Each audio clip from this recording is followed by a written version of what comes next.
நாம் ஆண்டவருடைய அளவற்ற கிருபையினாலே கடந்த வாரங்களிலே நாம் ஆசிரிப்பு கூடாரத்திலே செலுத்தப்பட்டு வருகிற பலிகளை குறித்து நாம் கவனித்து கொண்டு வருகிறோம். முக்கியமான பலிகளை அல்லாமல் குஷ்டரோக நிவாரண பலியை குறித்து நாம் சிந்தித்து கொண்டிருக்கிறோம்.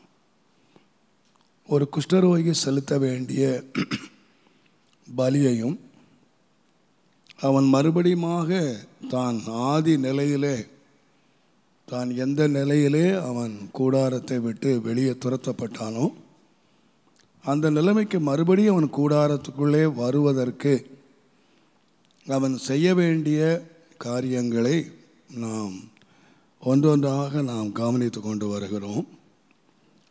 கடந்த வாரத்திலே நாம் அவன் செலுத்த வேண்டிய பலிகளிலே ஒரு சிலவற்றை நாம் கவனித்தோம்.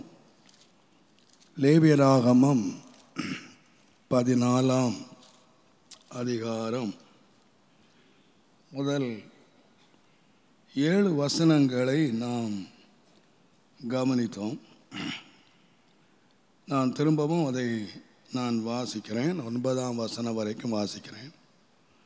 பின்னும் கர்த்தர் மோசேயை நோக்கி, குஷ்டரோகியினுடைய சுத்திகரிப்பின் நாளில் அவனுக்கு அடுத்த பிரமாணம் என்னவென்றால், அவன் ஆசாரியனிடத்திலே கொண்டு வரப்பட வேண்டும். ஆசாரியன் பாளையத்துக்கு புறம்பே போய் குஷ்டரோகியினுடைய குஷ்டவியாதி சொஸ்தமாயிற்று என்று கண்டால், சுத்திகரிக்கப்பட வேண்டியவனுக்காக உயிரோடு இருக்கும் சுத்தமான 2 குருவிகளையும் கேதுரு கட்டையையும் சிவப்பு நூலையும் ஈசோப்பையும் வாங்கி வர கட்டளையிட கடவன். பின்பு ஆசாரியன் அந்த குருவிகளில் ஒன்றை ஒரு மண்பாண்டத்தில் உள்ள ஊற்று நீர் மேல் கொல்ல சொல்லி, உயிருள்ள குருவியையும் கேதுரு கட்டையையும் சிவப்பு நூலையும் ஈசோப்பையும் எடுத்து இவைகளையும் உயிருள்ள குருவியையும் ஊற்று நீர் மேல் கொல்லப்பட்ட குருவியின் இரத்தத்திலே தோய்த்து குஷ்டம் நீங்க சுத்திகரிக்கப்படுகிறவன் மேல் 7 தரம் தெளித்து அவனை சுத்தம் பண்ணி உயிருள்ள குருவியை வெளியிலே விட்டுவிட கடவன். சுத்திகரிக்கப்படுகிறவன் தன் வஸ்திரங்களை தோய்த்து தன் மயிர் முழுவதையும் சிரைத்து தான் சுத்தமாகும்படி ஜலத்தில் ஸ்நானம் பண்ணி பின்பு பாளையத்திலே பிரவேசித்து தன் கூடாரத்துக்கு புறம்பே 7 நாள் தங்கி 7ஆம் நாளிலே தன்னுடைய தலையின் தாடியையும் புருவங்களையும் தன்னுடைய மயிர் முழுவதையும் சிரைத்து தன் வஸ்திரங்களை தோய்த்து ஜலத்திலே ஸ்நானம் பண்ண வேண்டும். அப்பொழுது சுத்தமாயிருப்பான். இந்த 9ஆம் வசனம் முடிகிறது, அப்பொழுது அவன் சுத்தமாயிருப்பான் என்று சொல்லியிருக்கிறார். ஆனால் நீங்கள் 9ஆம் வசனத்தினுடைய பின்னாலே 10ஆம் வசனம் வாசிப்பீங்கன்னா, அவன் சுத்தமாக இருந்தாலும் அவன் பாளையத்துக்குள்ளே வரலாமே தவிர அவன் கூடாரத்துக்குள்ளே பிரவேசிக்க முடியாது. பை ஸ்டெப் முதலாவது அவன் பாளையத்துக்கு புறம்பே அவனுடைய வியாதி கொண்டு போகிறது. இப்பொழுது நாம் கவனிக்கிற இந்த பலிகள் எல்லாம் அவன் எங்கே கொண்டு வருதுன்னு கேட்டிங்கன்னா, பாளையத்துக்குள்ளே தான் கொண்டு வருது, வீட்டுக்குள்ளே கொண்டு வரலை.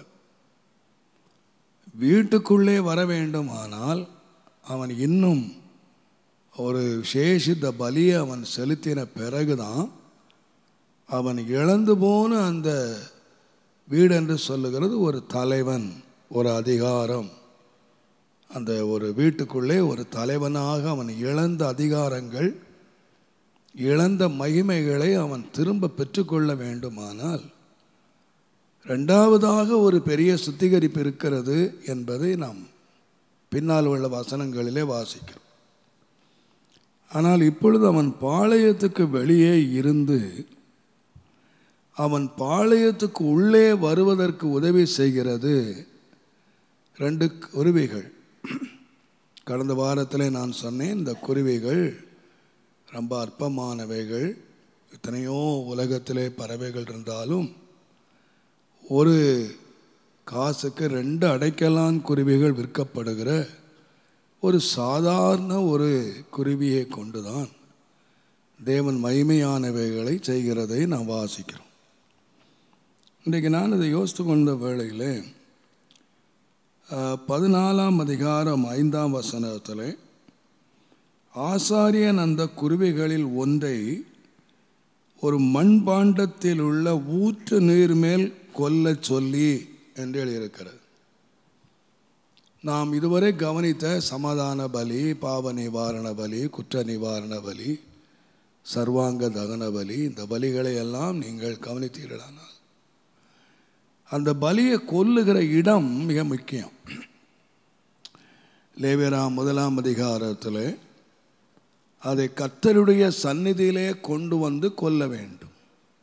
அவனுடைய பாவ நிவாரண சர்வாங்க தகன பலி, பாவ நிவாரண பலிகள் எல்லாம் ஒரு பழுதற்ற ஆட்டை, பழுதற்ற மாட்டை எங்கே கொண்டு வரணும்னா தேவனுடைய சந்நிதியிலே கொல்ல வேண்டும். ஆனால் இங்கே இந்த குஷ்டரோகியினுடைய அவனை சுத்திகரிக்கிறதற்கு ஆண்டவர் ஒரு லகுவான 2 குருவிகளை, 2 அடைக்கலான் குருவிகளை கொண்டு வந்தாலும் ஒரு குருவி பலியாகிறது, ஒரு குருவி எடுத்துக்கொண்டு வெளியே போகிறது. இதை குறித்து நான் கடந்த வாரத்திலே விளக்கமாக சொன்னேன். ஒன்று மரணம், இன்னொன்று உயிர்த்தெழுதல். இந்த இந்த மரித்த குருவி எங்கே கொல்லணும்னு கேட்டிங்கன்னா ஒரு பாத்திரத்திலே உள்ள தண்ணீரிலே அல்ல. அந்த தண்ணீர் எங்கேருந்து வரணும்னு கேட்டிங்கன்னா ஊற்றிலிருந்து வரணும். ஊற்று நீரிலிருந்து ஒரு பாத்திரத்திலே அந்த தண்ணீரை எடுத்தாலும் அது என்ன தண்ணீராக இருக்கணும் அப்படின்னு கேட்டிங்கன்னா ஊற்று தண்ணீராக இருக்க வேண்டும். நான் ஏற்கனவே சொல்லியிருக்கிறேன், பழைய ஏற்பாட்டு பலிகள் எல்லாம் புதிய ஏற்பாட்டினுடைய நிறைவேறுதல். இது நிழல், அங்கே இருக்கிறது பொருள். நீங்கள் இந்த ஊற்றை குறித்து நீங்கள் கவனித்தீர்களானால் பிற்காலங்களிலே ஆண்டவர் சகரியா 13ஆம் அதிகாரம் 1வது வசனத்தை நான் வாசிப்போமானால், அந்நாளிலே பாவத்தையும் அழுக்கையும் நீக்க தாவீதின் குடும்பத்தாருக்கு தேவன் உண்டாக்கின ஒரு ஊற்று உண்டாயிருக்கும் என்று சொல்லியிருக்கிறோம். இதுவரைக்கும் தாவீதின் குடும்பத்துக்கு என்னதான் இருக்குன்னு கேட்டிங்கன்னா பாவத்தையும் அழுக்கை நீக்குவதற்கு பலிதான். அவங்க என்ன பாவம் செய்தாலும், அவங்க பெரிய அறிந்து செய்தாலும், அவங்க அறியாமல் செய்தாலும் அவர்கள் என்ன செய்யணும் அப்படின்னு கேட்டிங்கன்னா பலிதான் செலுத்தணும். அவங்களுடைய பாவத்தை போக்குறதுக்கு ஒரே ஒரு வழி இளங்காளை, ஆட்டுக்கடா, இதனுடைய ரத்தம்தான் அவங்களுக்கு என்னத்தை நீக்கும் அப்படின்னு கேட்டிங்கன்னா பாவத்தை நீக்கும். இதுவரைக்கும் தாவீதின் குடும்பத்தார் அந்த பிரமாணத்தின்படியாக பலியினாலே தான் தங்களுடைய பாவத்தை நீக்குவதற்கு அவர்கள் பலி செலுத்தி கொண்டு வருகிறார். ஆனால் நீங்கள் 12ஆம் அதிகாரம் 10ஆம் வசனத்தை நீங்கள் வாசிப்பீர்களானால், அந்நாளிலே தாவீதின் குடும்பத்தார் மேலும் எருசலேமின் குடிகள் மேலும் கிருபையின் ஆவியையும் விண்ணப்பத்தின் ஆவியை நான் ஊற்றுவேன். அப்பொழுது ஒரே பேரானவனுக்காக துக்கிக்கிறது போல அவர்கள் துக்கிப்பார்கள். தங்கள் முதற் பேரானவனுக்காக அவர்கள் புலம்புகிறது போல அவர்கள் புலம்புவார்கள். அப்போது இதுவரைக்கும் ஒரு மனஸ்தாபம் வந்ததில்லை. இந்த 12ஆம் அதிகாரம் 10ஆம் வசனத்தில் தாவீதின் குடும்பத்தார் மேலும் எருசலேமின் குடிகளின் மேலும் ஆண்டவர் ஒரு விண்ணப்பத்தின் ஆவியை ஊற்றுகிறார், ஒரு ஜெப ஆவியை ஊற்றுகிறார். இந்த ஆவி அவர்கள் மேல் வரும்போது என்ன செய்கிறார்னு கேட்டிங்கன்னா, தன்னுடைய ஒரே பேரானவன், தன்னுடைய முதற் பேரான குழந்தைக்காக துக்கிக்கிறார்கள் அல்லது புலம்புகிறார்கள். ஏன் புலம்புறாங்கன்னு கேட்டிங்கன்னா, முதற் பேரான குழந்தை இறந்து போச்சு, ஒரே குழந்தை இறந்து போச்சு. அப்போ எப்படி அந்த தாய் கதறுவாள் என்கிறது விளக்கு தான் ஆண்டவர் சொன்னார். ஒரு சாதாரண ஒரு பிள்ளை இறந்து போகிறதை காட்டிலும் ஒரே ஒரு பிள்ளை இருந்துச்சு, அது செத்து போயிடுச்சு. முதற் பேரான பிள்ளை இறந்து போச்சு, அது செத்து போனால் எப்படி ஒரு தாய் தன் பிள்ளைக்காக துக்கித்து புலம்புவாளோ அதுபோல இஸ்ரவேல் ஜனங்களுக்குள்ளே தங்களுடைய பாவத்தை குறித்து ஒரு பெரிய துக்கம் அவர்களுக்குள்ளே உண்டாகும். சுருக்கமாக நீங்கள் வாசித்தீங்கன்னா பழைய ஏற்பாட்டின் காலத்தில் இந்த துக்கம் அவங்களுக்கு தேவையே இல்லை. பாவம் செய்துட்டேன், இது பாவம்னு தெரிஞ்சது, அவன் எந்த மனஸ்தாபப்பட வேண்டியதில்லை, அவன் அதுக்காக எந்த வருத்தப்பட வேண்டியதில்லை, அதுக்காக அவன் என்ன அழ வேண்டியதில்லை, அதுக்காக அவன் எந்த பிரயாசம் பட வேண்டியதில்லை. ரொம்ப ஈஸி வே. எல்லாம் ஆட்டை போய் பிடிக்கணும், ஆசாரிட்ட கொண்டு போகணும், தலைமையில் கையை வைக்கணும், நான் இந்த மாதிரி பாவம் செய்துட்டேன்னு சொல்லணும். அவனுக்கு ஒரு மனஸ்தாபமோ ஒரு துக்கமோ தேவையே இல்லை, பலி மட்டும்தான். ஆனால் பிற்காலங்களிலே ஆண்டவர் தம்முடைய ஜனங்கள் மேலே என்ன ஊற்றுகிறார் என்று கேட்டால், கிருபையின் ஆவியையும் விண்ணப்பங்களின் ஆவியும் ஊற்றும் போது ஒரு மகா பெரிய துக்கம் உண்டாயிரும். அவர்கள் துக்கித்து புலம்புவார்கள். தாங்கள் குத்தினவருக்காக அவர்கள் துக்கித்து புலம்புகிற ஒரு பயங்கரமான ஒரு துக்கம் யாருக்குள்ள உண்டாகும் என்று கேட்டிங்கன்னா தேவ ஜனங்கள் மத்தியிலே உண்டாகும். இந்த துக்கம்தான் என்ன செய்யுதுன்னு கேட்டிங்கன்னா ஒரு பரிசுத்தம் நடத்துகிறது. அப்போஸ்தலனாகிய பவுல் கொரிந்தியருக்கு எழுதின நிருபத்தை நீங்கள் வாசிப்பீர்களானால் 2 கொரிந்தியர் தயவு செய்து 7-8, நான் நிருபத்தினாலே உங்களை துக்கப்படுத்தி இருந்தும் அந்த நிருபம் கொஞ்சம் பொழுதாயிலும் உங்களை துக்கப்படுத்தினது என்று கண்டு நான் மனஸ்தாபப்பட்டிருந்தும் இப்பொழுது மனஸ்தாபப்படுகிறது இல்லை, இப்பொழுது சந்தோஷப்படுகிறேன். நீங்கள் துக்கப்பட்டதற்காக அல்ல, மனம் திரும்புவதற்கு ஏதுவாக துக்கப்பட்டதற்காகவே நான் சந்தோஷப்படுகிறேன். நீங்கள் ஒன்றிலும் எங்களால் நஷ்டப்படாதபடிக்கு தேவனுக்கு ஏற்ற துக்கம் அடைந்தீர்களே. தேவனுக்கு ஏற்ற துக்கம் பின்பு மனஸ்தாபப்படுவதற்கு இடமில்லாமல் ரட்சிப்புக்கு ஏற்ற மனம் திரும்புதலை உண்டாக்குகிறது. லௌகீக துக்கமோ மரணத்தை உண்டாக்கு. 2 துக்கம் இருக்கிறது. ஒன்று துக்கத்தை தேவன் அங்கீகரிக்கிறார், இன்னொரு துக்கம் அவன் எங்கே கொண்டு போயிருதுன்னா மரணத்தை கொண்டு போகுது. இந்த துக்கம் என்ன துக்கம்னா லௌகீக துக்கம். லௌகீக காரியங்களுக்காக, இந்த உலக காரியங்களுக்காக ஜனங்கள் ரொம்ப துக்கப்படுறாங்க. அது இல்லை இது இல்லை என்று சொல்லி லௌகீக காரியங்கள் தங்களுக்கு குறைவுபடும் போது அவர்கள் துக்கப்படுகிற நிறைய சம்பவங்களை நாம் வேதத்தில் வாசிக்கிறோம். ஆனால் தேவனுக்கு ஏற்ற ஒரு துக்கம், ஆண்டு அங்கீகரிக்கிற ஒரு துக்கம் என்ன துக்கம்னா தன்னுடைய பாவத்துக்காக ஒருவன் துக்கப்படுறான். தன்னுடைய தேவனுக்கு ஏற்ற துக்கம் பின்பு மனஸ்தாபப்படுவதற்கு இடமில்லாமல் ரட்சிப்புக்கு ஏற்ற மனம் திரும்புதலை உண்டாக்குகிறது. தேவனுடைய நாமத்துக்கு மகிமை உண்டாவதாக. நிறைய இடங்களில் பார்த்தீங்கன்னா இந்த இஸ்ரவேல் ஜனங்கள் ரொம்ப துக்கப்பட்டு அழுதாங்க. எதுக்குன்னா தண்ணி இல்லை, சோறு இல்லை, தோட்டம் இல்லை, மீன் இல்லை, இதுக்காக தான் அழுதாங்க. ஆனால் தேவன் அவங்களே அழித்தார். லௌகீகத்துக்காக துக்கப்பட்டு அழுது நாங்கள் வேண்டாம், எங்களுக்கு கானான் வேண்டாம் அப்படி இப்படின்னு அழுதானுங்க. அழிவில் முடிந்தது.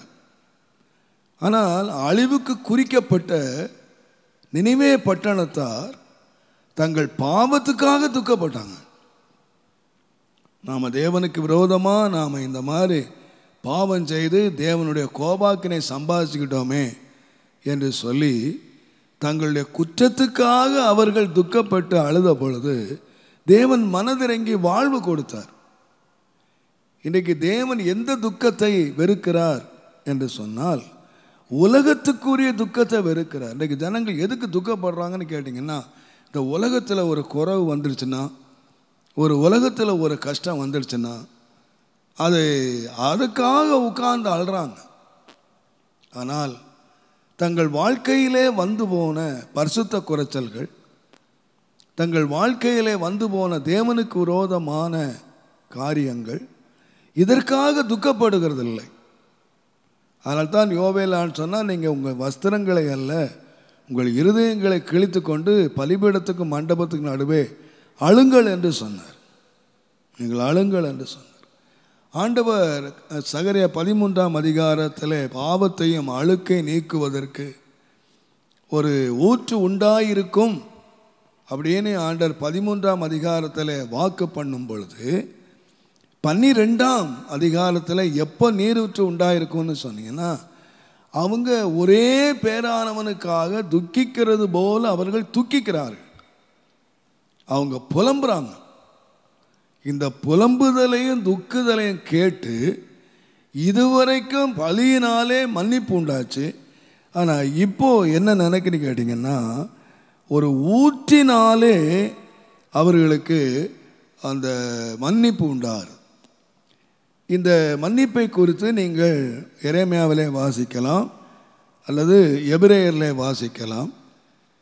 எபிரேயர் புஸ்தகத்திலேயே நீங்கள் வாசிப்பீர்களானால் எபிரேயர் 8ஆம் அதிகாரம் தேவனுடைய நாம 11ஆம் 12ஆம் வசனத்தை நீங்க வாசித்தீங்கன்னா, அப்பொழுது சிறியவன் முதற்கொண்டு பெரியவன் வரைக்கும் எல்லாரும் என்னை அறிவார்கள், ஆகையால் கர்த்தரை அறிந்து கொள் என்று ஒருவன் தன் அயலானுக்கும் ஒருவன் தன் சகோதரனுக்கும் போதிக்க வேண்டுவதில்லை, ஏனெனில் நான் அவர்கள் அநியாயங்களை. கடைசி நாள் பின்னாலே ஆண்டவர் சொல்றாரு, கர்த்தரை அறிந்து கொள்னு சொல்ல வேண்டிய அவசியம் இல்லை. ஏன்னா நான் அவர்களுடைய அநியாயங்களை கிருபையாய் மன்னித்து, முன்னால என்னன்னு கேட்டீங்கன்னா ரத்தத்தினால மன்னிப்பு, பலியினால மன்னிப்பு. ஆனால் பின்னால வர்ற காலத்தில் ஆண்டவர் சொல்றார், கிருபையாய் மன்னித்து அவர்கள் பாவங்களையும் அவர்களுடைய அக்கிரமங்களையும் இனி நினையாமல் இருப்பேன் என்று கர்த்தர் சொல்லுகிறார். அப்போ முந்தினது பழமையாயிடுச்சு. இப்போ புதிய முறையிலே ஆண்டவர் பாவத்தை நிவர்த்தி ஆக்குகிறார். அந்த பாவத்தை நிவர்த்தி ஆக்குற எதனால என்ன கேட்டிங்கன்னா, கிரேஸ், கிருபை. ஒரு புதிய உடன்படிக்கை கிருபையின் உடன்படிக்கையாக வருகிறது. முன்னாலே எழுத்தின்படியாக ஒரு காளையை செலுத்தி பலியை வாங்கி, அதனால்தான் 1 பேதுரு 1:18-19 நம்முடைய முன்னோர்கள் நம்மை ஆசரித்து வந்த வெள்ளியினாலும் பொன்னினாலும் நாம் மீட்கப்படாமல் குற்றமில்லாத மாசற்ற விலையேறப்பட்ட இரத்தத்தினாலே மீட்கப்பட்டோம் அப்படின்னு சொன்னார். அப்போ ரத்தம் ஒரு ஊற்றாக இந்த மன்னிப்புக்கு வந்ததனுடைய காரணம் என்னன்னு கேட்டிங்கன்னா, கிரேஸ். இப்போ ஒரு குஷ்டரோகி சுத்தமாகணும் அப்படின்னு சொன்னால் அவன் எந்த பாத்திரத்தாண்ட வரணும், எந்த நீரூற்றாண்டை வரணும்னு சொன்னீங்கன்னா, நான் இயேசுவின் நாமத்திலே தாழ்மையாக விசுவாசிக்கிறேன், கிருபையின் ஊற்றாண்டையிலே வரணும். அந்த கிருபை தான், கிருபையினாலே நீங்கள் ரட்சிக்கப்பட்டீர்கள் என்று எபேசியர் 2 சொன்னார். கிருபையினால் ரட்சிப்பு. இப்போ இந்த குஷ்டரோகிக்கு இந்த நாம் நினைக்கிறது போல ஒருவேளை இந்த காலத்தில் நிறைய இடங்கள்லாம் அட்வர்டைஸ் பண்ணுறாங்க, குஷ்டரோகம் சுகமாக்கக்கூடியது, அதற்கு மருந்து இருக்கிறது அப்படின்லாம் சொல்கிறாங்க. ஆனால் அந்த காலத்தில் ஒரு குஷ்டரோகி சுகமாகணும்னு சொன்னால் மருத்துவத்தினாலே சுகமாகவே முடியாது. மற்ற எந்த வியாதியும் மருத்துவத்தினால சுகமாகலாம். குஷ்டரோகம் மருத்துவத்தினாலே சுகமாக்கப்பட்டிருக்க வேண்டுமானால் எத்தனையோ லட்சக்கணக்கான ரூபாய்களை இந்த நாகமான் கொண்டு வர வேண்டிய அவசியம் இல்லை. அப்போது அந்த இஸ்ரேலிய வேலைக்கார பொண்ணு நாகமானை பார்த்து சொல்லியிருக்கணும், இஸ்ரேவேலர் வைத்தியர் இருக்கார், ஒரு டாக்டர் இருக்கார், அவர் நல்ல ஸ்பெஷலிஸ்ட்டு, அவர்கிட்ட போய் ஒரு 40 நாள் மருந்து சாப்பிட்டீங்கன்னா சுகமாயிரும்னு சொல்லியிருக்கணும். அது டாக்டரால் சுகமாக்க முடியாது. ஒன் டைம் அவன் ஒரு குஷ்டரோகத்தினால் பாதிக்கப்பட்டானால் எந்த மருத்துவம் உதவி செய்ய முடியாது. அவன் கடைசி வரைக்கும் பாளையத்துக்கு புறம்பே தான் இருக்கணும். பட் அவன் சுகமாகி உள்ளே வருகிறான் என்று சொன்னால் ஒன்லி காட்ஸ் கிரேஸ். தேவனுடைய இரக்கம் இல்லாமல் அவன் சுகமாகவே முடியாது. புதிய ஏற்பாட்டின் காலத்திலும் ஆண்டவராக இயேசுவின் அற்புதங்களை நீங்கள் பார்த்தீங்கன்னா, குஷ்டரோகிகள் தேவனுடைய, அவன் சொன்ன, ஆண்டவரே நமக்கு சித்தமானால் என்னை சுத்தமாக்கும் என்று சொன்னான். இப்போ ஆண்டவர் தம்முடைய சித்தத்தினாலே தம்முடைய வார்த்தையினாலே சுகமாக்கினதை நாம் வாசிக்கிறோம். கர்த்தருடைய நாமத்துக்கு மகிமை உண்டாவதாக. அதனால் ஒரு குஷ்டரோகி என்று சொல்லுகிற ஒன்று ஒன்லி ஆண்டவருடைய கண்களிலே கிடைக்கிற ஒரு கிருபையினாலே தான் அவன் சுகமாகி வருகிறான். இப்போ இந்த கிருபையிலே அவன் சுகமானவன் இப்போ எங்கே வந்தான்னு கேட்டிங்கன்னா, அந்த ஊற்று நீர் உண்டாட்ட ஒரு ஊற்று, பாவத்தையும் அழுக்கையும் நீக்குவதற்கு ஒரு ஊற்று உண்டாயிருக்கும் என்று சொன்ன அந்த ஊற்றண்டையிலே அவன் அந்த ஊற்று தண்ணீரிலே அந்த குருவியை அவன் கொல்லுகிறான். இப்போ அந்த குருவி அவன் கொல்றது மாத்திரம் இல்லை, வேதம் சொல்லுது, அந்த லேவியராமத்தின் புஸ்தகம் 14ஆம் அதிகாரம் 5ஆம் 6ஆம் வசனங்களிலே அந்த குருவியோடு அவன் என்ன கொண்டு வரணும் அப்படின்னு கேட்டிங்கன்னா, ஒரு கேதுரு கட்டையை அவன் கொண்டு வர வேண்டும். ரெண்டாவது, ஒரு சிவப்பு நூலை கொண்டு வர வேண்டும். மூன்றாவதாக அவன் ஈசோப்பை கொண்டு வர வேண்டும். இந்த மூன்றும் இந்த ரட்சிப்பிலே ஒரு பெரிய பங்கு வகிக்கிறது என்பதை புதிய ஏற்பாட்டின் காலத்தில் தேவனுடைய நாமத்துக்கு ஒரு மகிமை உண்டாவதாக. இந்த நீரூற்றண்டையிலே இந்த குருவி கொல்லப்படுமானால் இந்த குஷ்டரோகி சுத்தமாகிறது மாத்திரம் அல்ல, அவனுடைய பாவங்கள் மன்னிக்கப்படுறது மாத்திரம் அல்ல, இரத்தத்தினால் ஒரு மனுஷன் கழுவப்படுறது மாத்திரம் இல்லை. நீங்கள் பழைய ஏற்பாட்டின் காலத்தில் பலி அவன் பாவம் மன்னிக்கப்பட்டது, அவன் சுத்திகரிக்கப்பட்டான்னு சொல்லியிருக்கு. ஆனால் ஒரு பாளையத்துக்கு புறம்பே தள்ளப்பட்ட ஒரு குஷ்டரோகி பாளையத்துக்குள்ளே திரும்பும் பொழுது இந்த குருவியை அவன் ஊற்று நீரிலே அவன் கொல்லும்போது அதனோடு வருகிற இந்த பொருட்களை கவனிச்சிங்கன்னா, நான் யோசித்து பார்த்த போது மிக ஆச்சரியமாக இருந்தது. ஏன் ஆண்டவர் இந்த 3 பொருட்களை கொண்டு வர சொன்னார்? இந்த 3ம் மிக வித்தியாசமான ஆவிக்குரிய அர்த்தங்களை உடையது. நீங்கள் பொதுவாக இந்த கேதுரு என்கிற அந்த உலகத்தில் ஆண்டவர் எத்தனையோ ஆயிரக்கணக்கான மரங்களை படைத்திருக்காரு. ஒவ்வொன்றுக்கும் ஒவ்வொரு விசேஷித்த நிலை இருக்கிறது. ஒவ்வொரு மரம் ஒவ்வொன்றுக்கும் அடையாளமாக இருக்கிறது. ஆனால் இந்த கேதுரு என்ற நீங்கள் கட்டையை நீங்கள் குறித்து வாசிப்பீங்கன்னா, எண்ணாமத்தின் புஸ்தகம் 24ஆம் அதிகாரம் 6வது வசனத்தை நீங்கள் வாசிப்பீங்கன்னா, இஸ்ரவேல் ஜனங்களை சபிக்கும்படியாக பீலையாமை கொண்டு வந்த பொழுது அவன் அந்த ஜனங்களை சபிக்க முடியாது என்று சொல்லி அவன் ஆசீர்வதிக்கிறான். அந்த 24ஆம் அதிகாரம் 6ஆம் வசனத்தில், அவைகள் புரண்டோடுகிற நதியோரங்கள் தோட்டங்களில் இருக்கிற கர்த்தர் நாட்டின சந்தன மரத்தை போலவும் தண்ணீர் அருகே உள்ள கேதுரு விருட்சங்களை போலும் இருப்பான். அப்போ கேதுரு அங்கே சொல்லுகிறது என்னன்னு கேட்டிங்கன்னா, பொதுவாக கேதுரு மலைகளிலே வளரும்னு சொல்கிறாங்க.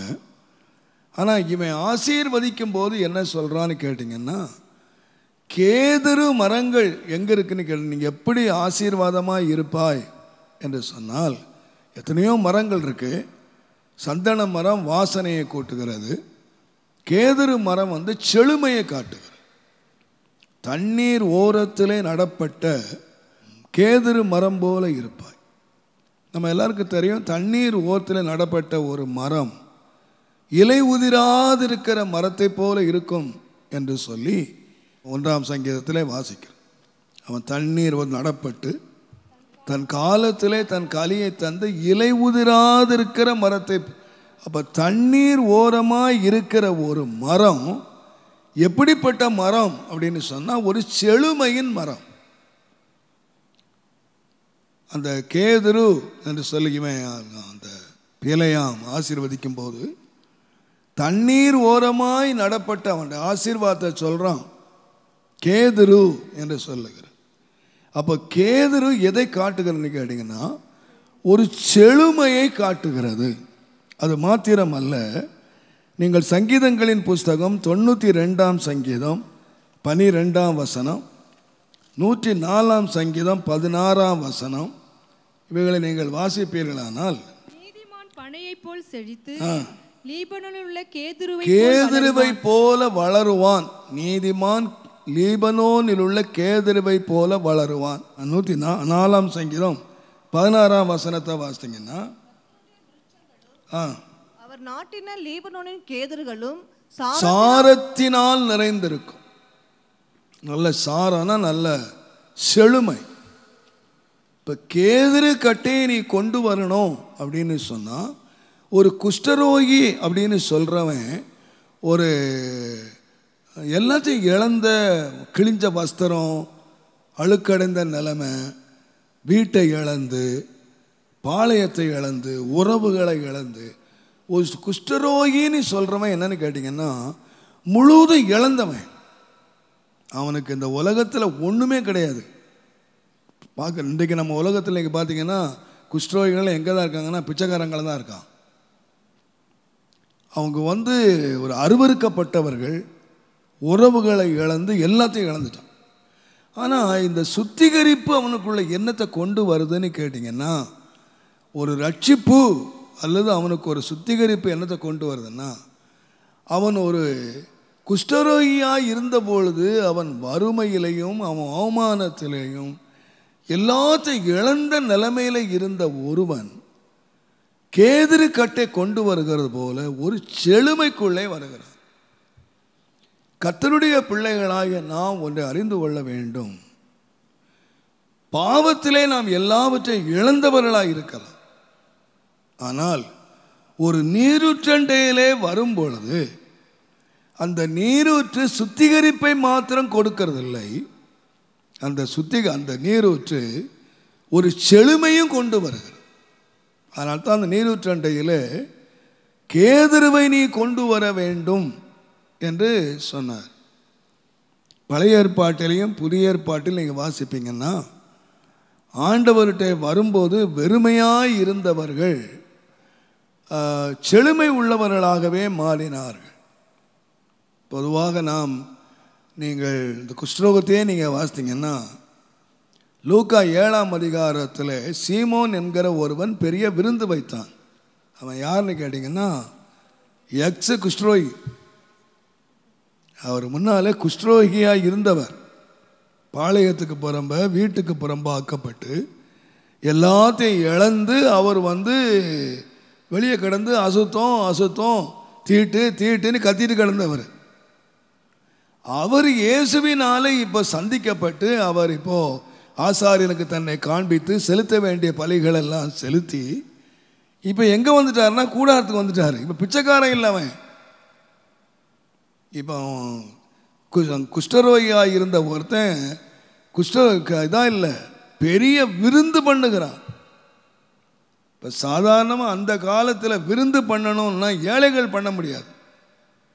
இயேசுவை அவன் கூப்பிட்டான், சீசர்களை அவன் கூப்பிட்டான், மற்றவங்களெல்லாம் கூப்பிட்டான், விருந்து வைக்கிறான்னு சொன்னால் ஒரு பிச்சைக்காரன் முன்னால் ஒருவேளை ஆகாரத்தை கத்திட்டு கிடந்தவன், மற்றவர்களுடைய வாழ்க்கையை அவன் எதிர்பார்த்து கொண்டிருந்தவன், ஒரு தரித்திரன் அவன். ஆனால் அவனுடைய குஷ்டரோகம் சுகமான பொழுது அவன் மற்றவர்களுக்கு விருந்து வைக்கக்கூடிய அளவுக்கு அவன் செழுமையாக தன்னுடைய வீட்டிலே அவன் உட்கார்ந்திருக்கிறான்.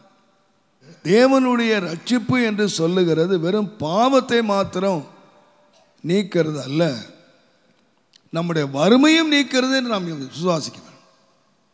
கர்த்தருக்கு நாம் உண்மையாய் நம்முடைய பாவங்களை நாம் அறிக்கையிட்டு உண்மையாக நாம் மனம் திரும்பி உண்மையாக நாம் கர்த்தருக்கென்று வாழ்வோமானால் அந்த ரட்சிப்புக்குள்ளே என்னவும் இருக்குன்னு கேட்டிங்கன்னா செழுமையும் இருக்கு. அதனால்தான் யோபு 22ஆம் அதிகாரம் 23ஆம் வசனத்திலே நீர் சர்வ வல்லவரிடத்திலே மனம் திரும்பினால் திரும்ப கட்டப்படுது. இப்போ என்ன நிலைமையில் இருக்கிறான்னு கேட்டிங்கன்னா, எல்லாத்தையும் இழந்த நிலைமையில் இருக்கிறான். அவனுடைய வாழ்க்கையில் இப்போ இழக்கிறதுக்கு ஒன்று தான் இருக்குது. என்னன்னு கேட்டிங்கன்னா, ஜீவன் மாத்திரம். சுகத்தை இழந்தான், பலத்தை இழந்தான், அவன் வாழ்க்கையில் பிள்ளைகளை இழந்தான், வீட்டை இழந்தான், எல்லாத்தையும் இழந்து தெருவில் உட்கார்ந்துருக்கிறான். முன்னால் தெருவில் உட்கார்ந்தா நியாயாதிபதியாய் உட்கார்ந்தான். எல்லாரும் நடுங்கினாங்க அவனை பார்த்து. ஆனால் இப்போ வேலைக்காரன் கூட பக்கத்தில் வரமாட்டான். எல்லாத்தையும் இழந்து ரோட்டில் இருக்கிறான். அவனுடைய துக்கம் மகா கொடிய துக்கம் என்று பார்த்து சகலத்தையும் இழந்து வேலைக்காரன் சாப்பாடு கேட்டால் கூட கெஞ்ச வேண்டியதாக இருக்கு. அப்படிப்பட்ட ஒரு பரிதாப நிலையில் இருக்கிற ஒருவனை பார்த்து சொல்கிறான், நீ மனம் திரும்பிட்டியானா நீ திரும்ப கட்டப்படுவீர். இப்போ மனம் திரும்புதல் என்னத்தை கொண்டு வருதுன்னு கேட்டிங்கன்னா, ஒரு ரட்சிப்பு என்று சொல்லுகிறது வெறும் பாவத்தை போக்குறதுக்கு மாத்திரம் ஆண்டவர் வைக்கல. நம்முடைய வாழ்க்கையிலே திரும்ப கட்டப்படுகிறதற்கு ஒரு நிலையையும் ஆண்டவர் வைத்திருக்கிறார் என்பதை நாம் மறந்து விடவே கூடாது. அதனால்தான் நீங்கள் வேதத்தை வாசிப்பீங்கன்னா, ஆண்டவராகிய தேவன் நம்மை கிருபையாய் ரட்சித்தார். நம்மை ரட்சித்து ஒரு புதிய ராஜ்யத்துக்குள்ளே நம்மை கொண்டு போகிறது மாத்திரம் அல்ல, நீ ஜாக்கிரதையாக இருந்து மனம் திரும்பு, ஜெயங்கொள்ளுகிறவன் எவனோ அவன் புசிக்கும்படியாக நான் ஜீவ கனிய விருட்சத்தின் கனியை நான் தருவேன் என்று ஆண்டவர் சொன்னார். இப்போ ஜீவ விருட்ச கனிதான் அவன் இழந்தது இந்த உலகத்தில். அதை புசிக்கக்கூடாது என்பதுதான் ஆண்டவர் வேலி அடைத்து அவனை துரத்தினார். ஆனால் ஒரு மனுஷன் மனம் திரும்பி வரும்பொழுது, அந்த மனம் திரும்ப வாழ்க்கையை ஒரு ஜெயகரமாய் நடத்தும் போது, இன்றைக்கி நிறைய பேர் மனம் திரும்பிட்டான், ஆனால் ஜெயகரமான வாழ்க்கை நடத்தலை. நாய் கக்கினை தின்ற மாதிரி அடிக்கடி தின்னு கக்கி தின்னுட்டு தான் கிடக்கிறாங்க. பண்ணி சேத்தில் புரண்ட மாதிரி அடிக்கடி பண்ணி மாதிரி நான் சேத்தில் புரண்டு தான் கிடக்கிறாங்க. ஆனால் யாருக்கு ஆண்டவர் செழுமை வச்சுக்கிறாருன்னா, இந்த பண்ணிகளுக்கு நாய்களுக்கு இல்லை. இந்த பண்ணிக்கு என்ன செழுமையை கொடுத்து என்ன பிரயோஜனம் சொல்லுங்கள்? இந்த பண்ணியை நல்லா குளிப்பாட்டி நல்ல பவுடர்லாம் போட்டு நல்ல சென்டெல்லாம் அடித்து ஏசி ரூமில் படுக்க வச்சா இருக்குன்னு நினைக்கிறீங்க? இருக்கு. பண்ணி என்ன செய்யும்? பழையபடி நீங்கள் ஏசி ரூமில் படுக்க வச்சு நல்ல அழகாக காற்று நல்ல என்னெல்லாம் கொடுத்தீங்கன்னா கூட அதுக்கு மூக்கு சுணைச்சிக்கிட்டே தான் இருக்குது. எங்கே தான் போவோம்? அதுக்கு அந்த சேத்துல போய் மூக்கை வச்சு இழுத்தா தான் அதுக்கு அந்த வாசனை தான் அதுக்கு இருக்கும். இன்றைக்கி நிறைய ரட்சிக்கப்பட்டாச்சு, இன்னும் பண்ணியாக தான் இருக்கிறான். இன்னும் அடிக்கடி போய் அந்த சேத்துல போயிட்டு குத்தி பார்த்துக்கிட்டு இருக்காங்க. உண்மையான யாருக்கு ஜீவத்தாருங்கன்னா, மனம் திரும்பினவனுக்கு இல்லை, ஜெயங்கொண்டவனுக்கு. வாழ்க்கையை ஒரு ஜெயகரமாக முடிக்கணும். இன்றைக்கு சிலது வேணான்னு கக்குனதே திரும்ப தின்னுக்கிட்டு இருக்கிற நாய்கள் மாதிரி இருக்காங்க. நாய்கள் தேவராஜ்யத்தில் பிரவேசிப்பது இல்லை. நாய்கள்லாம் என்னன்னா கக்குனதே தின்றது, எது வேணான்னு விட்டாச்சு திரும்ப அதையே தின்னுக்கிட்டு இருக்காங்க. அவர்கள் அல்ல, தேவன் யாருக்கு திரும்ப கொடுக்கிற மனம் திரும்புதல்னா அபவுட் டைம். வாழ்க்கையில் திரும்புதல் என்று சொன்னால் ஒரு சரியான திரும்புதல். எரேமியா தீர்க்கதரிசியினுடைய புஸ்தகம் தயவு செய்து ஐ திங்க் 3ஆம் அதிகாரம் 10ஆம் வசனம் பாருங்க.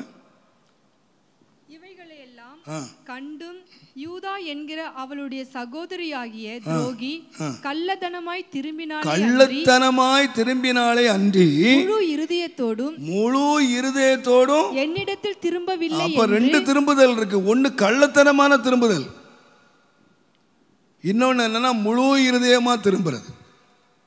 இன்னைக்கு எத்தனை விசுவாசிங்க முழு இருதயமா திரும்பினா, எத்தனை பேர் கள்ளத்தனமா திரும்பி இருக்கான்னு தெரியல. கள்ளத்தனம்னா அவளுடைய இஸ்ரவேலாகி அவளுடைய சகோதரியின் மேலே வந்த ஆக்கினையை பார்த்த உடனே என்ன பண்ணிட்டாங்க?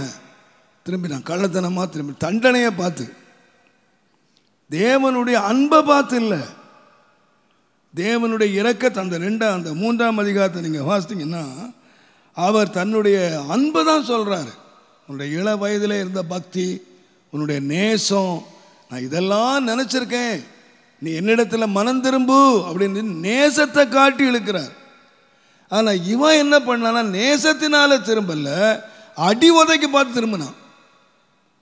அங்கே இஸ்ரவேலருக்கு வந்த தண்டனையினாலே அவள் ஆண்டவர்கிட்ட கள்ளத்தனமாய் திரும்பினாலே தவிர எப்படி திரும்பல?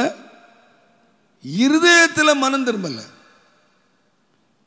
நிறைய பேர் திரும்பிட்டாங்க, கோயிலுக்கு வராங்க, டேர்னிங் எங்கே வரலன்னு கேட்டிங்கன்னா வாழ்க்கையில் எங்கே திரும்பலன்னு சொன்னால் வாழ்க்கையில் திரும்பலை, இருதயத்தில் திரும்பலை.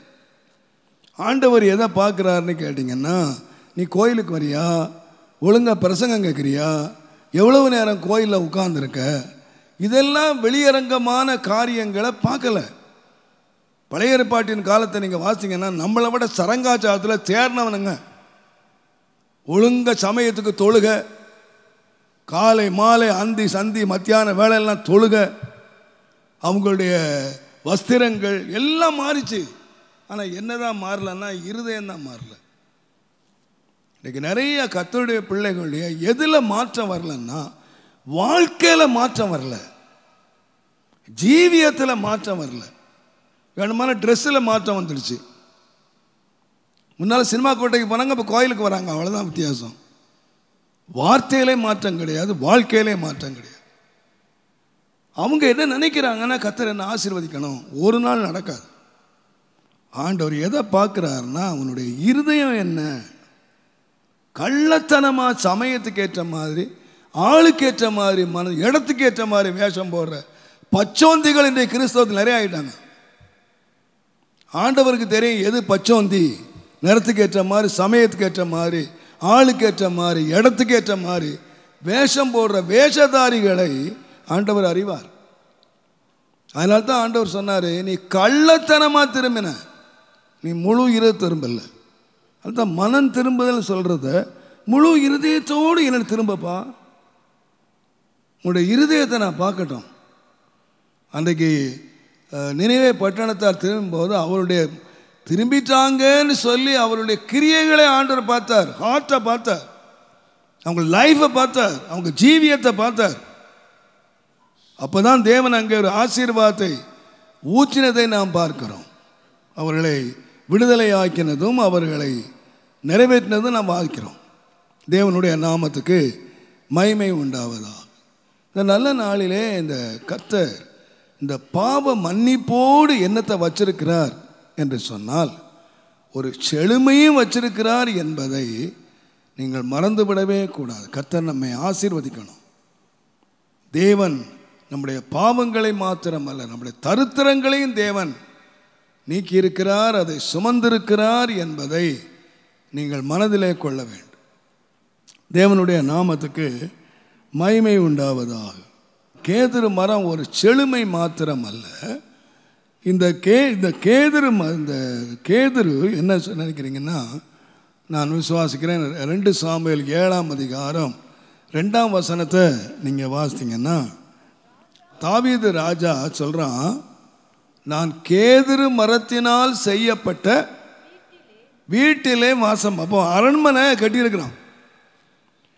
அந்த அரண்மனை எதனால கட்டினான்னு கேட்டிங்கன்னா, அவன் சொல்கிறான், நான் கேதுரு மரத்தினால் செய்யப்பட்ட ஒரு வீட்டில் வாசம் பண்ணுறேன். அப்போது அந்த கேதுரு மரம் எதுக்கு பயன்படுத்திட்டு கேட்டிங்கன்னா, பேலஸ், ஒரு ராஜரீகத்துக்காக. அந்த ராஜரீக மரத்தை அதை காட்டுது. கேதுரு ராஜரீகத்தை காட்டுது, ராஜ மேன்மையை காட்டுது. எத்தனையோ மரங்கள் இருக்கு, அரண்மனை கட்டுறதுக்கு எத்தனையோ மரங்கள் இருக்கு. ஆனால் அவன் எந்த மரத்தினால் கட்டினான்னு கேட்டிங்கன்னா, கேதுரு மரத்தினால் அவன் கட்டினான். நீங்கள் அரண்மனை மாத்திரம் இல்லை, நீங்கள் 2 நாளாகமத்தின் புஸ்தகம் தயவு செய்து 2ஆம் அதிகாரம் 6ஆம் வசனத்திலிருந்து 8ஆம் வசனம் வரைக்கும் வாசித்தீங்கன்னா, வானங்களும் வானாதி வானங்களும் அவரை கொல்ல கூடாதிருக்க அவருக்கு ஒரு ஆலயத்தை கட்ட வல்லவன் யார்? அவர் சந்நிதியில் தூபம் காட்டுகிறதற்கே ஒழிய வேறு முகாந்தரமாய் அவருக்கு ஆலயம் கட்டுகிறதற்கு நான் எம்மாத்திரம்?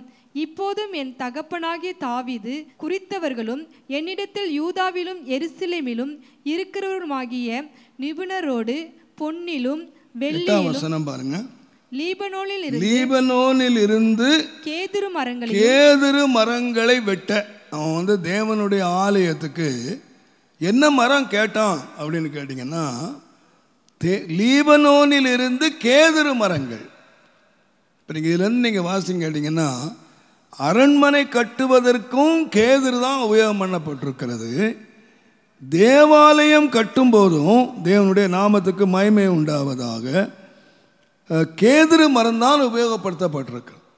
பரிசுத்தவான்களுடைய எண்ணத்தின்படி இந்த கேதுரு மரம் செழுமை அல்லது ஆசீர்வாதத்தை மாத்திரம் அல்ல, இது ராஜரீகத்தையும் காட்டுகிறது, இது தேவாலயமாகிய ஆசாரியத்துவத்தையும் காட்டுகிறது.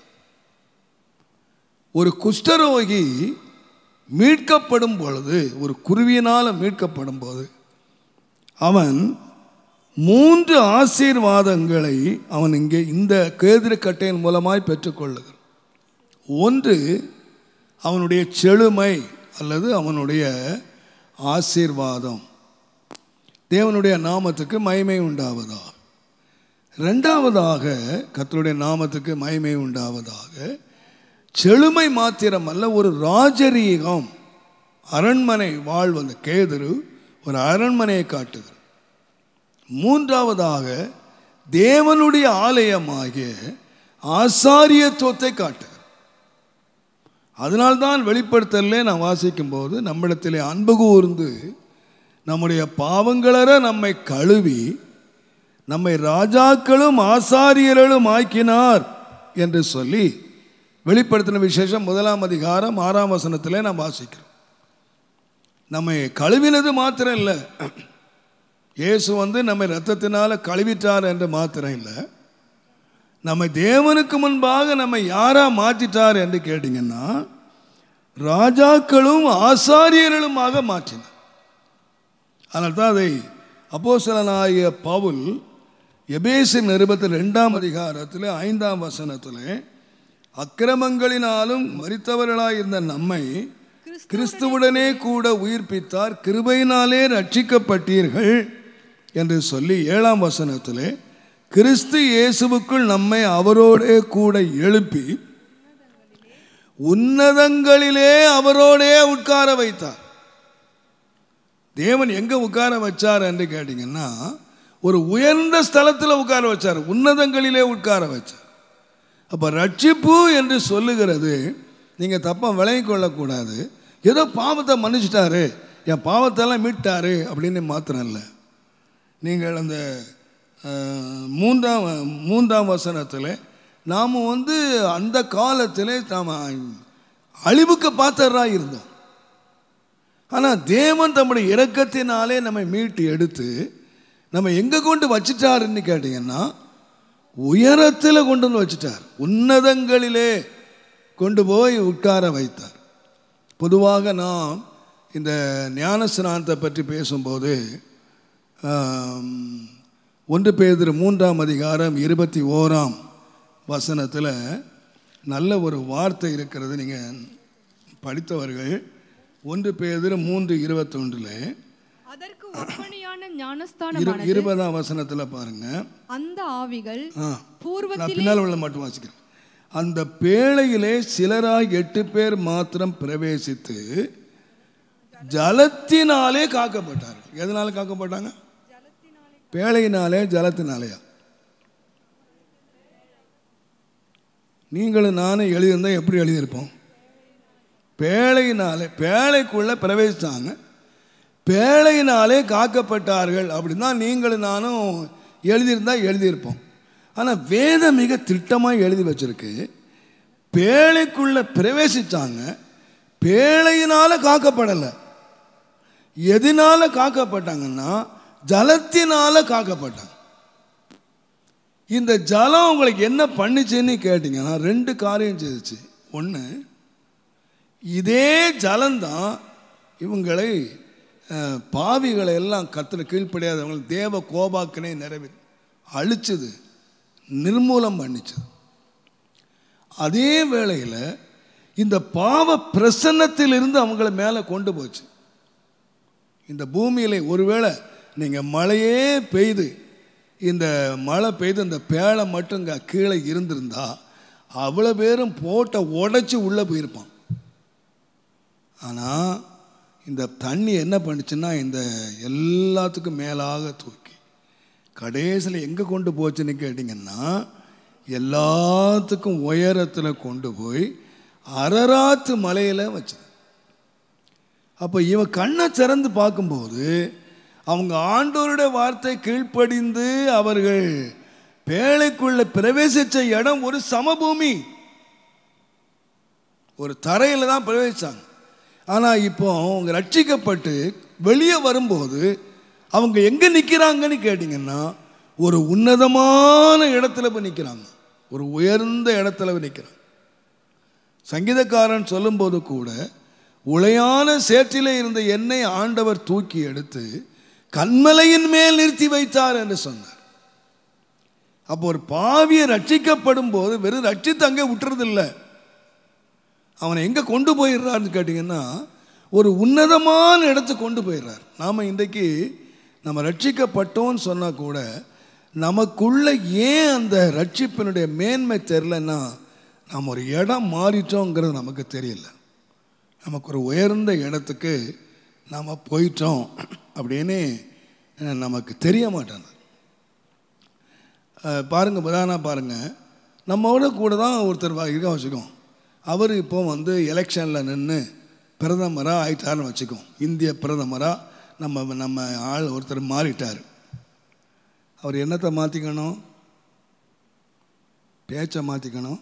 நம்மளை மாதிரி உட்காந்து 4 மணி நேரம் 5 மணி நேரம் அரட்டை அடித்த ஆள் இனிமேல் அவர் வார்த்தையை மாற்றிக்கலாம் ஆபத்து. ஏன்னா இனிமேல் அவர் பேசுகிற வார்த்தை ஒவ்வொன்றும் ரெக்கார்டு.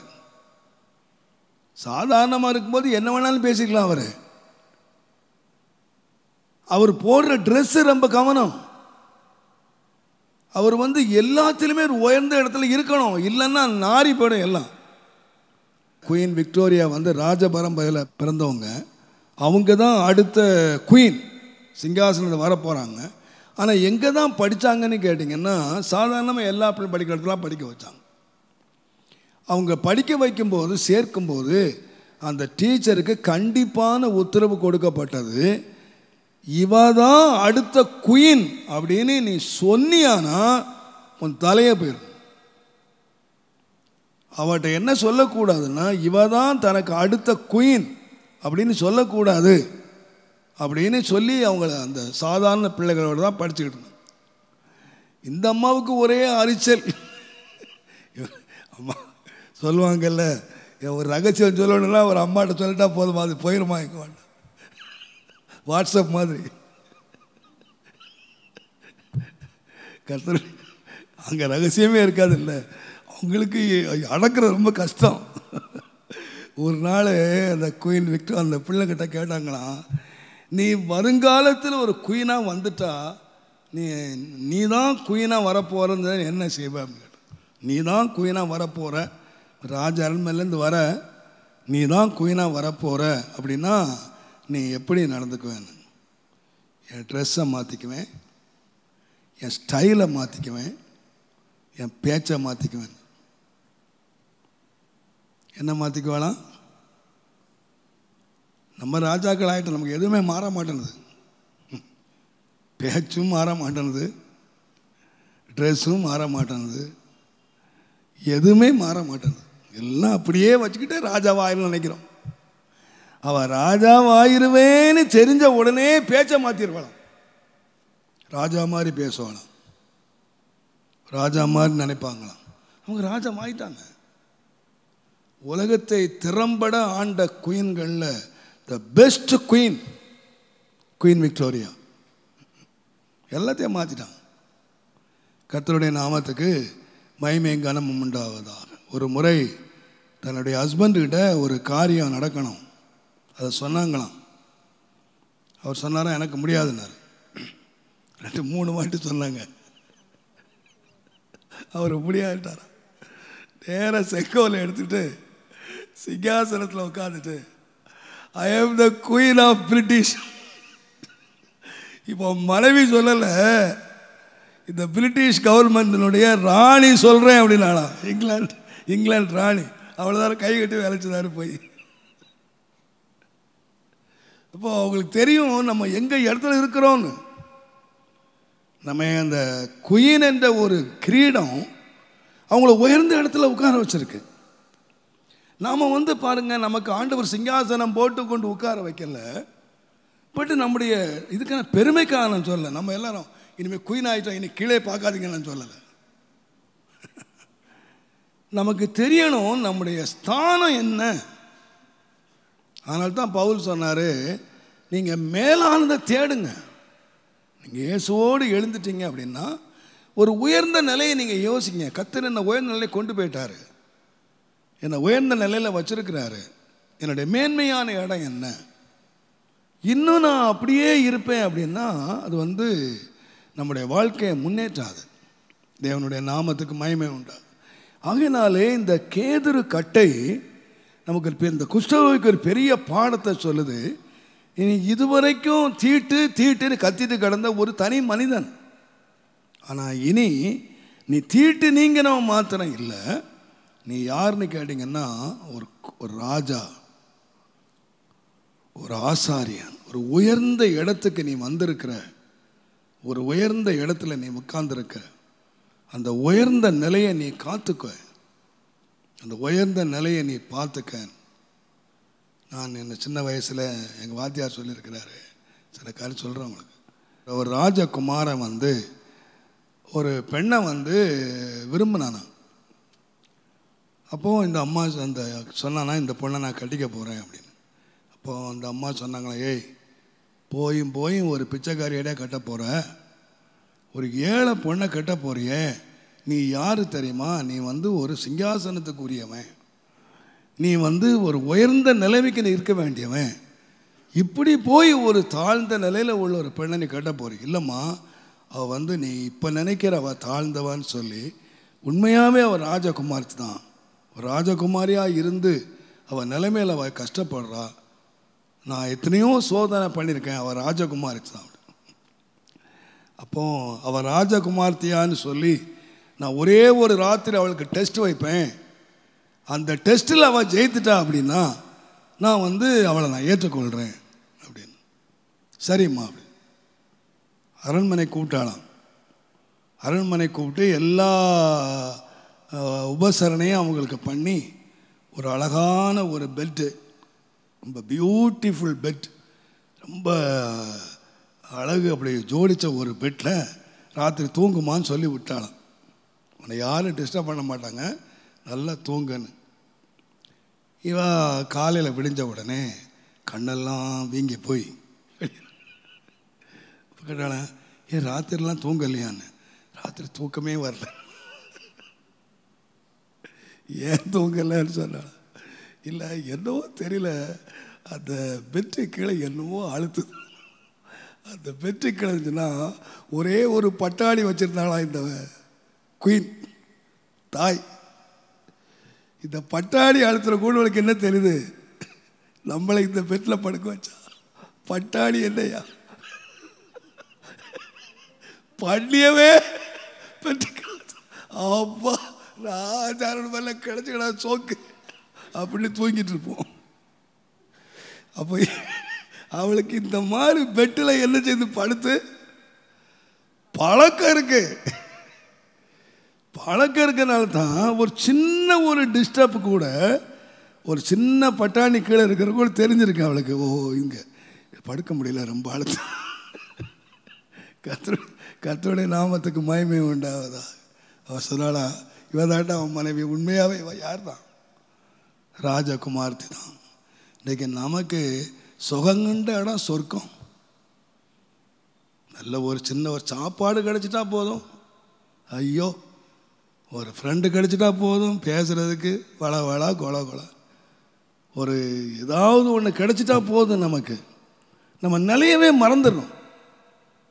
ஆனால் பாருங்கள், அவங்க ஒரு சின்ன ஒரு ராஜரீகம் என்று வரும்பொழுது எவ்வளோ ஒரு பெரிய மேன்மையான நிலைமை அவர்கள் அனுபவித்திருக்கிறார்கள்.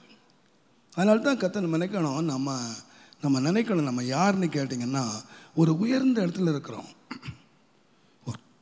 உன்னதமான இடத்துல நாம் இருக்கிறோம். கர்த்தர் நம்மை தாழ்விலிருந்து மேலே கொண்டு வந்திருக்கிறார் என்ற நினைவோடு நாம் வாழ்வோமானால் நம்முடைய வாழ்க்கை கேதுரு கட்டை அவனுடைய குஷ்டரோகத்தை நீக்கி ஒரு உயர்ந்த நிலையில் கொண்டு வந்தது.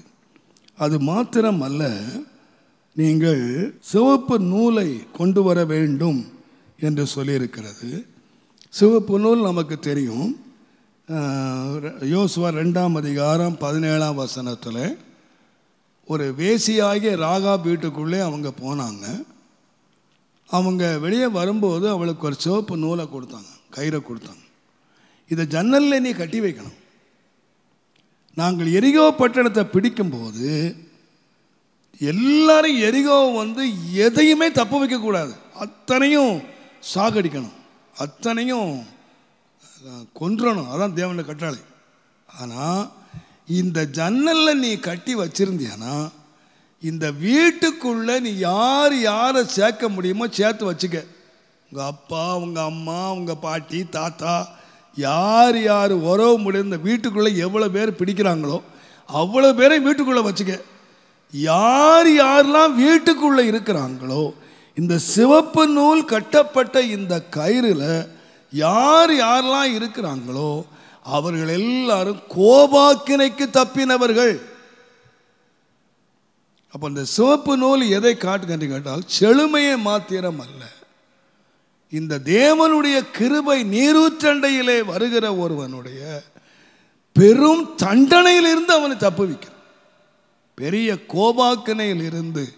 அதனால் தான் அப்போஸ்தலனாகிய பவுல் ரோமருக்கு எழுதும்போது, ரோமர் தயவு செய்து 5ஆம் அதிகாரத்தை நீங்கள் வாசிப்பீர்களானால், ரோமர் 5ஆம் அதிகாரத்திலே 10ஆம் வசனத்தை நீங்கள் வாசிப்பீர்களானால், நாம் தேவனுக்கு சத்துருக்களாய் இருக்கையில் அவருடைய குமாரனின் மரணத்தினாலே அவருடனே ஒப்புரவாக்கப்பட்டதுமானால், ஒப்புரவாக்கப்பட்ட பின் நாம் அவருடைய ஜீவனாலே ரட்சிக்கப்படுவது. 9ஆம் வசனத்தில் இப்படி நாம் அவருடைய இரத்தத்தினாலே நீதிமான்களாக்கப்பட்டிருக்கிற கோபாக்கினைக்கு நீங்களாக அவராலே நாம் ரட்சிக்கப்படுவதும் அதிக நிச்சயம்.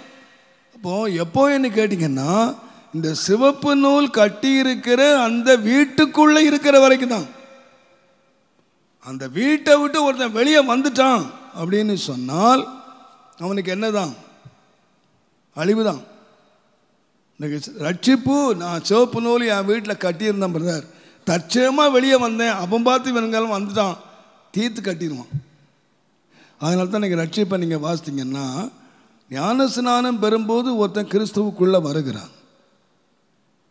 கிறிஸ்துவுக்குள்ளே வந்த ஒருவன் கிறிஸ்துவுக்குள்ளே இருந்தால் புதிய சிருஷ்டியாக இருக்கா, எல்லாம் புதிதாயின. அப்போ கிறிஸ்துவுக்குள்ளே வந்தால் வர்றது ஒரு அனுபவம், கிறிஸ்துவுக்குள்ளே இருக்கிறது ஒரு அனுபவம். இயேசு வரும்பொழுது கிறிஸ்துவுக்குள்ளே மரித்தவர்கள் மலை எழுந்திருப்பாங்க,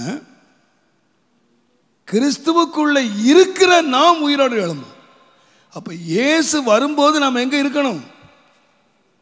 கிறிஸ்துவுக்குள்ள, ரட்சிப்புக்குள்ள நாம் இருக்கணும்.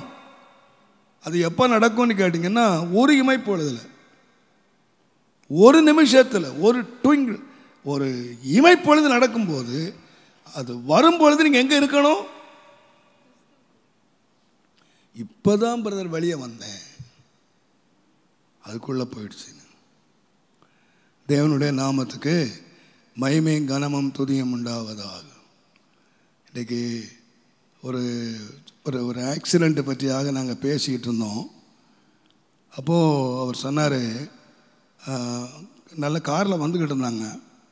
அப்போது ஒரு தூக்கம் வந்துருச்சான். அவர் தூக்கம் அவர் சொன்னாராம், நான் கொஞ்ச நேரம் பின்னால் படுக்கிறேன் அப்படின்னார். பின்னால் படுத்து 10 நிமிஷத்தில் பின்னால் லாரிக்காரன் வந்து அடித்தான், ஸ்பாட்லேயே அவுட்டு. அவர் முன்னால் உட்காந்த இடத்துல, அந்த இடத்துல இன்னொருத்தர் உட்காந்து பெல்ட் போட்டு அவர் தப்பிச்சுக்கிட்டார். 10 மினிட்ஸ் முன்னால் அந்த இடத்துல ஒருத்தர் உட்கார்ந்தார். அவர் ரொம்ப டயர்டாக இருக்குன்னா பின்னால் படுக்கிறேன்னு சொல்லி பின்னால் படுத்தார். அவர் பின்னால் படுத்திருந்தவர் வந்து ஏறி வந்து முன்னால் வந்து பெல்ட் போட்டு இவர் உட்கார்ந்தார்.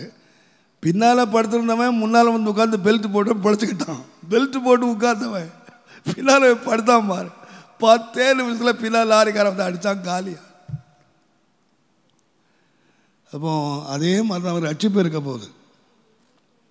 எனக்கு நிறைய பேர் சொல்கிறாங்க ரட்சிக்கப்பட்டாச்சு அப்புறம் என்ன வேணாலும் செய்யலாம், எங்கே வேணாலும் போகலாம், என்ன பாவம் செய்யலாம், எங்கே வேணாலும் இருக்கலாம் நினச்சிக்கிட்டு இருக்காங்க. ஆனால் தேவனுடைய நாமத்துக்கு மகிமை உண்டாவது. நாங்கள் இந்த வாரம் ஊழியர்களுக்காக நான் ஒரு ஊழியர் மீட்டிங்கில் நான் பேசும்போது ஒரு காரியத்தை நான் வற்புறுத்தினேன். தேவனுடைய நாமத்துக்கு மகிமை உண்டாவதாக.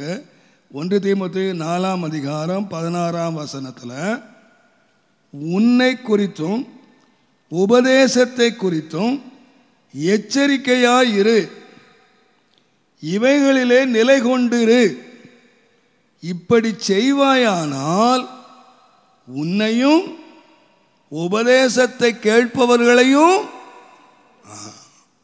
எப்ப ரட்சிப்ப? இளம் தீமோத்தேயுவே நீ என்ன செய்யணும்னு கேட்டீங்கன்னா உன்னை குறித்தும் நீ சொல்ற உபதேசத்தை குறித்தும் எச்சரிக்கையாயிரு, இவைகளில் என்ன செய்? நிலை கொண்டிரு. இப்படி நீ செய்வாயானால் நீ என்ன உபதேசிக்கிறியோ நீ ரட்சிப்புக்கு ஏற்ற ஞானம் உள்ளவனாத்தக்க வார்த்தைகளை சிறு வயது முதல்ல நீ கற்றிருக்கிறாய். நீ இன்னார் இடத்துல கற்றாய் என்று உனக்கு தெரியும். இந்த உபதேசத்தை குறித்து எச்சரிக்கையாயிரு, இதில் நிலை கொண்டிரு. அப்படின்னா நீ உன்னையும் ரட்சித்துக் கொள்ளுவ, உபதேசத்தை கேட்குறானே அவனை ரட்சித்துக் கொள்ளுவ. அப்ப யார் ரட்சிக்கப்படுவார்கள்? இவர் பாஸ்டர். தீமோத்தேயு ஒரு ஊழியக்காரன், ஒரு பாஸ்டர், இளம் போதகன்.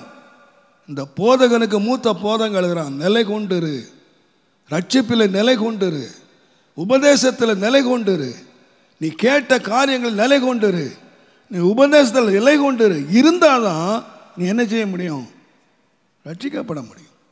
சிலர் நினைக்கிறாங்க நம்ம பாவத்திலேருந்து நம்ம இயேசு ரத்தத்தினால கழுவிட்டாரு, அதனால் நம்ம மோட்சம் போயிடலாம்.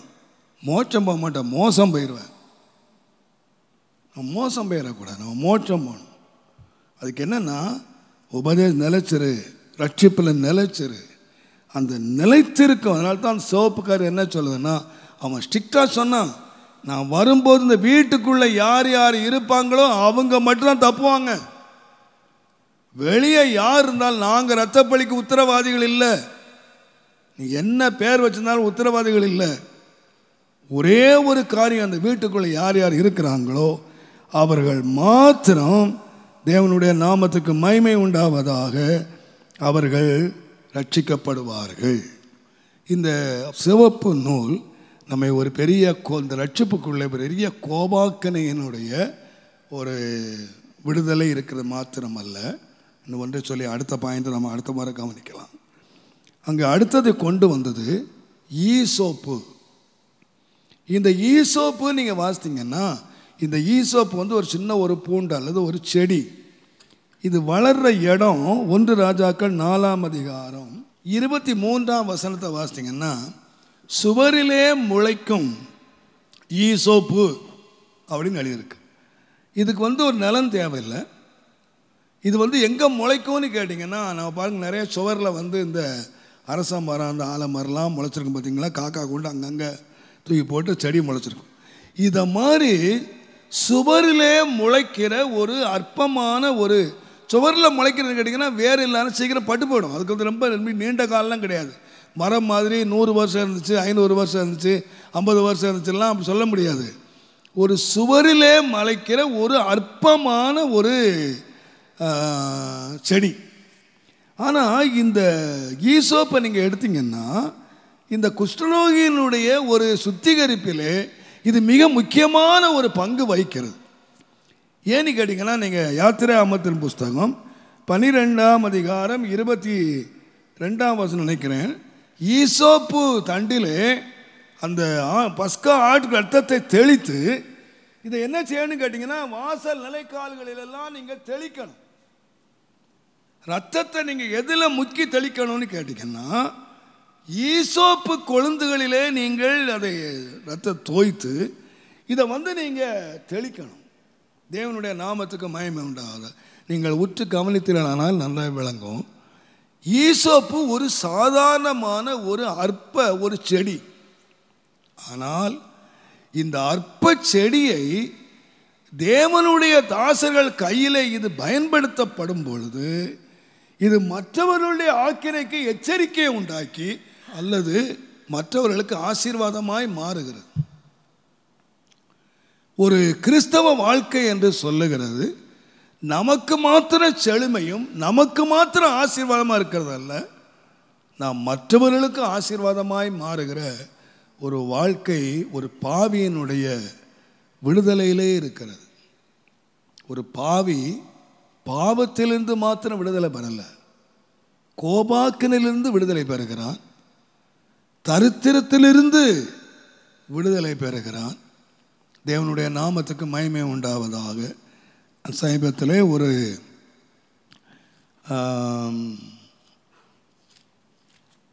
செய்தியை நான் கேட்டேன். எனக்கு ரொம்ப சந்தோஷமாக இருந்தது. உபாகமத்தின் புஸ்தகம் 28ஆம் அதிகாரம் 47ஆம் வசனத்தில் நீங்கள் வாசித்தீங்கன்னா, சகலமும் பரிபூர்ணமாய் இருக்கையில் நீ மனமகிழ்ச்சியோடும் களிப்போடும் உன் தேவனாகிய கர்த்தரை சேவியாமற் போனதின் மித்தம் சகலமும் குறைவுபட்டு பட்டினியோடும் தாகத்தோடும். பாருங்க, அங்கே முதலாவது நீ சேவியாமற் போன சாபம் என்னன்னு கேட்டீங்கன்னா, முதலாவது எல்லாம் குறைவு, ரெண்டாவது பட்டினி, மூன்றாவது தாகம், நாலாவது நிர்வாணம். அப்போ சாபம் அப்படின்னா என்னன்னு கேட்டிங்கன்னா குறைவு, ரெண்டாவதாக பட்டினி, மூன்றாவது தாகம், நாலாவது நிர்வாணம். அவர் விளக்கம் கொடுத்தார், ரொம்ப சந்தோஷமாக, எனக்கு சந்தோஷமாக இருந்தது. இதுதான் சாபம். ஒரு மனுஷனை சாபம்னு சொல்கிறது ட்ரெஸ் இல்லை, சாப்பாடு இல்லை, தண்ணி இல்லை, அவனுடைய வாழ்க்கையில் எல்லாமே குறைவுபட்டு போயிருக்கான். இயேசு சிலுவையில் சுமந்த போது, நீங்கள் சிலுவையை ஆண்டவர் சுமக்கும் போது இந்த சிலுவையை நீங்கள் யோசித்து பார்த்தீங்கன்னா, நம்முடைய சாபத்தையெல்லாம் தேவன் சுமந்தார், நம்முடைய பாவங்களை மாத்திரமல்ல சாபத்தையும் சுமந்தார் அப்படின்னு சொன்னால், நீங்கள் யோசித்து பார்த்தீங்கன்னா, இயேசு எப்போ சாப்பிட்டார்னு கேட்டிங்கன்னா, அவர் மரிப்பதற்கு முந்தின நாள் இரவு பஸ்கா சாப்பிட்டார். அவர்களோடு பஸ்காவை சாப்பிட்டார், ராத்திரி சாப்பாடு சாப்பிட்டார். அவரை காலை பிரேக்ஃபாஸ்ட் இல்லை, அவரை நியாயம் விசாரிக்கிறாங்க. அவரை சிலுவையில் அடிக்கிற வரைக்கும் அவருக்கு என்ன கொடுக்கல, சாப்பாடே கொடுக்கல. பட்டினியாகவே அவனை கொண்டு போனாங்க, சிலுவை கொண்டு போனாங்க. அப்போ இயேசு ஏன் பட்டினியாக சிலுவைக்கு போனார் என்று சொன்னால், உன்னுடைய பட்டினி என்கிற சாபத்தை சுமக்கிறதுக்கு. கடைசியாக இயேசு அங்கே சிலுவையில் தொங்கும்போது இதுவரைக்கும் தண்ணி கூட கொடுக்கல. கடைசியாக கேட்கிறாரு, தாகமாக இருக்கிறேன் என்று சொன்னார். ஏன்னு கேட்டால், உன் தாகத்தை தீர்க்கிறதுக்கு. அவரை சிலுவையில் அறைந்த பொழுது சாதாரணமாக 5 விதமான வஸ்திரங்களை யூதர்கள் உடுத்திருப்பார்கள். அவங்க ட்ரெஸ்ஸை நீங்கள் கலத்துனீங்கன்னா 5 ட்ரெஸ், உள்ளாடை, வெளியாடை, அங்கி, இந்த மாதிரி அவங்க 5 ட்ரெஸ்ஸஸ் யூதர்களுக்கு இருக்கிறது. ஆசிரியப்புக்கு அதை நம்ம கவனிக்கும்போது, ஆசால்டு வஸ்திரத்தை நாம் கவனிக்கும்போது நாம் பார்த்தோம், உள்ளாடை, மேலாடை, அங்கி, இந்த மாதிரி அவங்க மேலே போடுறது தான் ரொம்ப ராஜரீகமானது.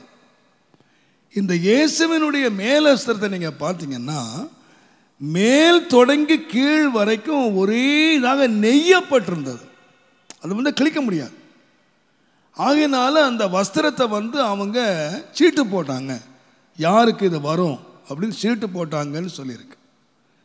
சுருக்கமாக சொன்னால் அவருடைய வஸ்திரங்கள் மேலே சீட்டு போட்டாங்கன்னா அவரை வஸ்திரத்தை முழுவதும் எடுத்துட்டான். சரித்திரம் என்ன சொல்லுன்னு கேட்டிங்கன்னா, இயேசுவை எப்படி சிலுவையில் அடித்தாங்க அப்படின்னு சொன்னால் நேக்கடை தான் அடித்தாங்களாம். சிலுவையில் ஒருத்தனை அடியும் போது எப்படி அடிப்பாங்கன்னா அவனுடைய வஸ்திரங்கள் எல்லாம் களைச்சி அவனை நிர்வாணமாக தான் அடிப்பான். ஆனால் இயேசுவினுடைய சிலுவை காட்சியை வரைந்த அந்த பெரிய ஆர்டிஸ்ட் அவர் நிர்வாணம் வரைஞ்சிட்டு வானத்தையும் பூமியும் படைத்த ஒரு தேவனை நிர்வாண கோலத்தில் வெளியே கொண்டு வரக்கூடாதுங்கிறதுக்காக இடுப்பில் ஒரு சின்ன துணியை வரைஞ்சி விட்டுட்டான். ஆனால் இயேசு ஏன் அந்த சாபத்தை சுமந்தார்னா, நீ நிர்வாணமாக இருக்கக்கூடாதுங்கிறதுக்காக. அப்போ சிலுவை மரணம் என்னத்தை தீர்த்துடுச்சுன்னு கேட்டிங்கன்னா, நம்முடைய தாகம், நம்முடைய பசி, நம்முடைய குறைவு, நம்முடைய நிர்வாணம் எல்லாத்தையும் நீக்கி சிலுவை ஒரு செழுமையை கொண்டு வந்து. அதனால்தான் வேதம் சொல்லுது, மரத்திலே தூக்கப்பட்டு எவனும் சபிக்கப்பட்டவன் என்று எழுதியிருக்கிறபடி நியாயப்பிரமாணத்தின் சாபத்துக்கு நம்மை நீங்களாக்கி நம்மை ஆபிரகாமுடைய ஆசீர்வாதத்து கொண்டு வந்தது என்று சொல்லியிருக்கு. அப்போது இந்த குஷ்டரோகியினுடைய பிரமாணத்திலேயும் நான் தாழ்மையாக சொல்லுவேன், நம்முடைய குறைவுகளை நீக்கிறது மாத்திரம் அல்ல, நீ ஆசீர்வதிக்கப்படுவாய் என்று மாத்திரம் அல்ல, நீ ஆசீர்வாதமாய் இருப்பாய் என்பதும் ஒரு குஷ்டரோகிக்கு உள்ள பிரமாணம். ஒரு சாதாரண ஒரு மனுஷன் நேற்றைக்கு தீட்டு கத்திட்டு கிடந்தவன், அவனுக்குள்ள ரட்சிப்புக்குள்ள என்ன இருக்குன்னு கேட்டிங்கன்னா, அவனுடைய எல்லா உயர்வு, அவனுடைய செழுமை, அவனுடைய கோபாக்கினையினுடைய மீட்பு எல்லாவற்றுக்கும் மேலாக அந்த ஈசோப்பு தண்டு தனக்கு மற்றவர்களுக்கு ஆசீர்வாதமாய் மாறினது போல நீங்களும் மாற வேண்டும் என்பது தெய்வத்தினுடைய திட்டம், தெய்வத்தினுடைய தீர்மானம். இதை நம்முடைய வாழ்க்கையில் நாம் அனுபவிப்பதற்கு தேவன் அனுக்கிரகம் செய்வாராக, நம்மை நடத்துவாராக. நாம் ஜெபம் பண்ணுவோம். எங்கள் அன்பின் ஆண்டவரே, இந்த ஆசீர்வதிக்கப்பட்ட வேலைக்காக நாங்கள் உமக்கு நன்றியோடு உம்மை ஸ்தோத்திரிக்கிறோம். அற்புத தேவனுடைய ஆச்சரியமான கரங்கள் தயவாய் இறங்கி ஆண்டவரே, இந்த குஷ்டரோக பிரமாணத்துக்குள்ளே இருக்கிற இந்த வீட்டிலே இருக்கிற எல்லா நிலைமைகளிலும் கர்த்தருடைய கரம் இறங்கி தம்முடைய ஜீவனை விளங்க செய்யும்படி நாங்கள் வேண்டிக் கொள்ளுகிறோம். அந்த மீட்புக்குள்ளே இருக்கிற செழுமை, உயர்வு, ராஜரீகம், ஆசாரியத்துவம், குறையற்ற வாழ்வு, நிறைவான நிலைமைகள், இவைகளை நாங்கள் ஒவ்வொருவரும் பெற்று அனுபவிக்க சரியாய் மனம் திரும்பட்டும். ஒரு அரைகுறையான மனம், கள்ளத்தனமாய் திரும்புதல் அல்ல, சரியாய் மனம் திரும்பி ஜெயகரமான ஒரு வாழ்க்கையை வாழ்ந்து நாங்கள் இழந்தவைகளெல்லாம் திரும்ப பெற்றுக்கொள்ள, நீ கர்த்தரிடத்தில் சர்வ வல்லவத்தில் மனம் திரும்பினால் நீ திரும்ப கட்டப்படுவாய் என்று எழுதியிருக்கிறது போல எங்கள் ஒவ்வொருவரும் திரும்ப கட்டப்படுவதற்கு அனுக்கிரகம் செய்யும், உதவி செய்யும், வழி நடத்தும், பலப்படுத்தும். இயேசுவின் நாமத்தில் பிதாவே.